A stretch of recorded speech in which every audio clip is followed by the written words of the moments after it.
औज़ुबिल्लाहिमिनश्शैतानिर्रजीम बिस्मिल्लाहिर्रहमानिर्रहीम। अस्सलाम वालेकुम दोस्तों, Wasim Rajput advocate high court हाज़िर खिदमत है।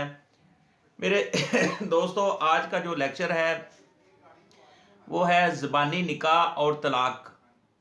इसके बारे में कानून क्या कहता है, ज़बानी निकाह की क्या वैल्यू है और तलाक का क्या कंसेप्ट है। दोस्तों, लेक्चर शुरू करने से पहले रिक्वेस्ट करूंगा कि आप प्लीज़ चैनल को सब्सक्राइब कर लें और बेल आइकन को क्लिक कर लें। जैसे आपको नोटिफिकेशन मसूल हो, आप इस कानूनी रहनुमाई से, कानूनी इंफॉर्मेशन से आप मुस्तफ़ीद हो पाएंगे। लेक्चर शुरू करते हैं कि ज़बानी निकाह और तलाक। नंबर 1, अदालत आलिया की रूह से बताऊंगा, ये ज़रूरी नहीं कि निकाह रजिस्टर करवाया जाए। नंबर 1, अगर कोई लड़की लड़का निकाह करते हैं, ज़बानी निकाह करते हैं, जैसे पुराने दौर में हुआ करता था, आज से 60 साल पहले शरई निकाह होते थे, ज़बानी होते थे, वो रिटर्न का इशू ही नहीं होता था। तो इस बारे में ये ज़रूरी नहीं कि निकाह रजिस्टर्ड करवाया जाए। अगर लड़का लड़की दोनों इकरार करें कि वो मियाँ बीवी हैं, तो दोनों मियाँ बीवी ही तस्वर होंगे। इसमें यह नहीं है कि वो उसको अपनी क्लैरिफिकेशन करने के लिए सारा कुछ बताना पड़ेगा, जी हमने वो रिटर्न क्यों नहीं किया। ये शरई तौर पर ज़बानी निकाह भी होता है, ये नहीं। अब 2005 YLR 156 पेज इसका, 1982 PLD FSC 42 पेज है, PLD 1984 FSC 84 पेज है इसका। अदालत आलिया ने अपने फैसला में करार दिया है कि गोया निकाह को तहरीर करवाना लाजमी ना है, मगर निकाह अगर रजिस्टर्ड ना होगा तो मियाँ बीवी अपने हकूक साबित करने में नाकाम रहते हैं और औरत मर्द के हाथों खिलौना बनी रहती है। ये PLJ 2018 CRC 130 पेज है। कहने का मतलब ये है कि अगर कोई लड़की लड़का आपस में निकाह कर लेते हैं और उसको तहरीर नहीं करवाते, रजिस्टर नहीं करवाते, उसमें यह होगा कि कल को वो बंदा 4 दिन अपने पास उसको रखता है, रखने के बाद वो मुकर जाता है, जी मेरी तो ये बीवी नहीं। अपना वो जिस तरीके से आजकल इस तरह के बेतहाशा केस आ रहे हैं अदालतों में कि लड़की कहती जी ये मुझे इसने मेरे से निकाह किया हुआ था, जैसे ये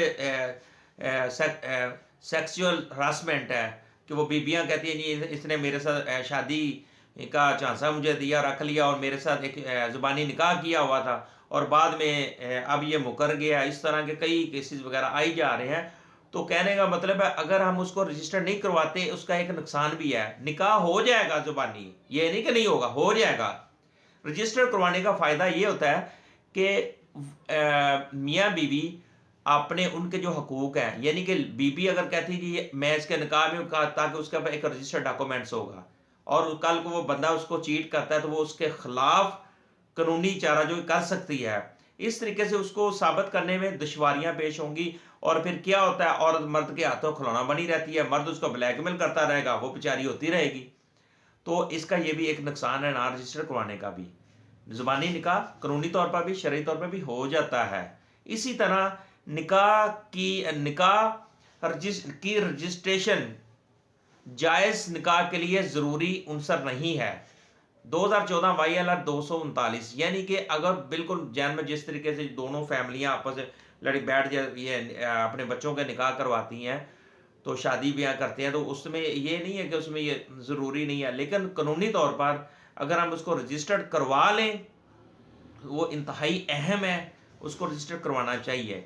सवाल यहाँ पे ये हो रहा है कि ज़ुबानी निकाह का आया कि ज़ुबानी निकाह की वैल्यू क्या है। ज़ुबानी निकाह की वैल्यू वही है अगर लड़की लड़का ये कह देते हैं कोर्ट में, सपोज कल को ऐसा कोई चैलेंज कर दिया जाता है कि नहीं जनाब ये इसकी बीवी नहीं है, अगर कोर्ट के अंदर ये अदालत में ये इशू चला जाता है, तो दोनों अगर लड़की लड़का ये कहते नहीं जी हमने इकरार किया, हम दोनों मियाँ बीवी हैं, हमने निकाह किया था, लेकिन वो शरई था, ज़ुबानी किया था, लेकिन उसका कोई डॉक्यूमेंट्री सबूत हमारे पास नहीं है, तो वो कानूनी तौर पर भी जायज़ है, वो निकाह ही है।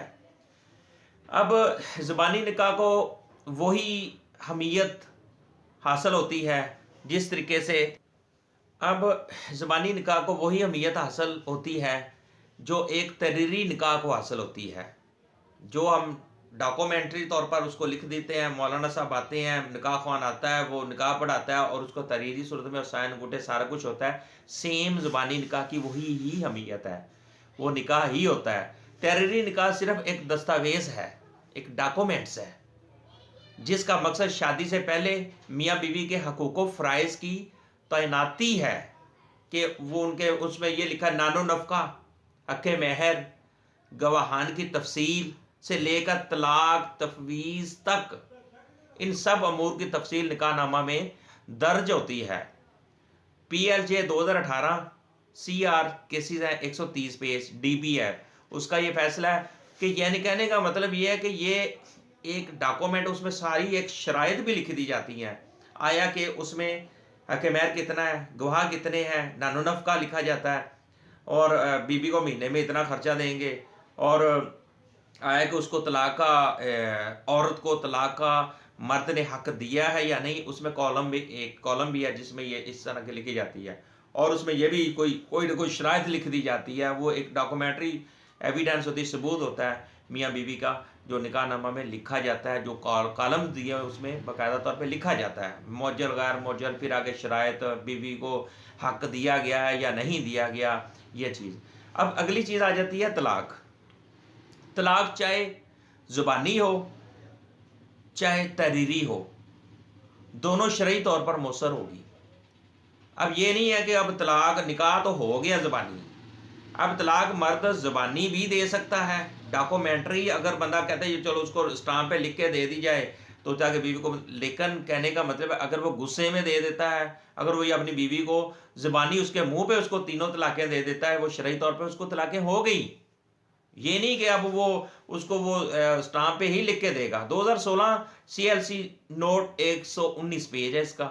अब इसी तरह तलाकनामा के लिए स्टाम्प पेपर लिखना, ये इतनी इसकी रिक्वायरमेंट नहीं है, लाजमी नहीं है ये रिक्वायरमेंट कि वो तलाकनामा के लिए स्टाम्प लिखना ज़रूरी है, अहम है।